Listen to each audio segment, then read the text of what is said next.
अतिशय मोठी आहे ती आपण बघूयात। कोल्हापूरमध्ये महायुतीच्या रूपा राणी निकम या महापौरपदी विराजमान झालेल्या आहेत। कोल्हापूरमध्ये महायुतीच्या रूपा राणी निकम या महापौरपदी विराजमान झालेल्या आहेत। कोल्हापुरातली ही मोठी बातमी आहे। कोल्हापूरमध्ये महायुतीच्या रूपा राणी निकम या महापौरपदी विराजमान झालेल्या आहेत आणि त्याच नंतर या ठिकाणी जल्लोष देखील करण्यात आलेला आहे।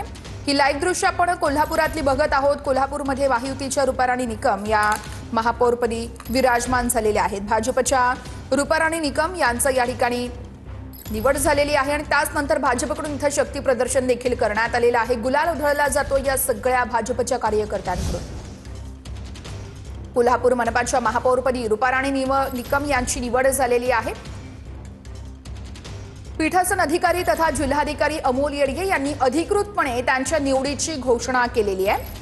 निकम यांना 46 मतं आणि त्याच मतांसह त्या आता कोल्हापूरच्या महापौर झालेल्या आहेत। जिल्हाधिकारी अमोल येडगे यांच्याकडून अधिकृतपणे निवडीची घोषणा करण्यात आलेली आहे। भाजपचे रूपा राणी निकम यांना 46 मतं मिळाली तर काँग्रेसचे सचिन शेंडे यांना मात्र 35 मतं मिळाली आहेत आणि या निवडीनंतरची ही दृश्य आपण बघतोय। मनपा कार्यालयाबाहेर भाजपच्या सर्व कार्यकर्त्यांकडून गुलाल उधळत जल्लोष केला जातोय।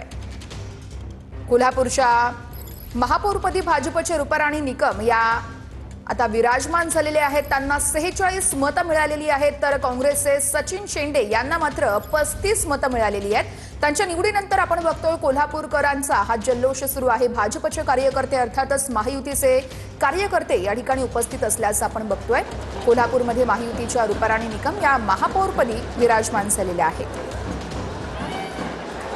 भाजपकडून महापौर पदासाठी रूपा राणी निकम आणि उपमहापौर पदासाठी खरं तर अक्षय जरग आणि काँग्रेसकडून महापौर पदासाठी सचिन शिंदे आणि उपमहापौर पदासाठी दुर्वास कदम या ठिकाणी रिंगणामध्ये होते। मात्र महायुतीच्या रूपा राणी निकम यांना सर्वाधिक मतं मिळून त्या आता महापौरपदी विराजमान झालेल्या आहेत।